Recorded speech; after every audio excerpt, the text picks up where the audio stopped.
तांत्रिक कारणामुळे किंवा ई-केवायसी प्रक्रिया अभावी ज्या महिलांचे हप्ते रखडले होते त्यांना आता दिलासा मिळणार असल्याची माहिती समोर येते आहे। लाडक्या बहिणींसाठी ही बातमी। जो प्रचार विरोधकांकडून करण्यात आलेला होता की डिसेंबर महिन्यानंतर या योजनेचा लाभ मिळणार नाही, या उलट जानेवारी असेल त्याचबरोबर फेब्रुवारी आणि मार्च महिन्याचा एकत्रित असा लाभ याचं वितरण सुद्धा आम्ही 2 दिवसापूर्वी सुरू केलेलं आहे आणि लाडक्या बहिणींच्या खात्यामध्ये फेब्रुवारी महिन्याचे 1500 हे त्या ठिकाणी 2 दिवसातच पोहोचलेले आहेत आणि मार्च महिन्याचे 1500 सुद्धा ते पोहोचवण्याचं काम सुद्धा प्रगतीपथावर आहे।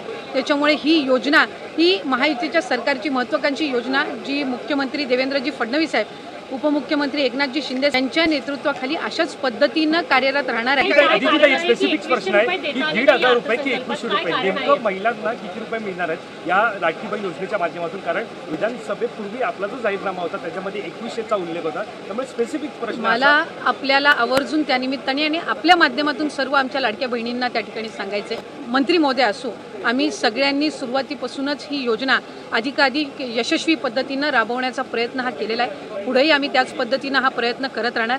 1500चा हप्ता हा महिलांच्या थेट खात्यामध्ये निवडणुकीच्या नंतर सुद्धा जवळपास 3 ते 4 हप्ते हे महिलांच्या खात्यामध्ये आज वितरित झालेले आहेत आणि त्याची प्रक्रिया सुरू आहे। अशाच पद्धतीने ही योजना पुढेही सुरू राहणार।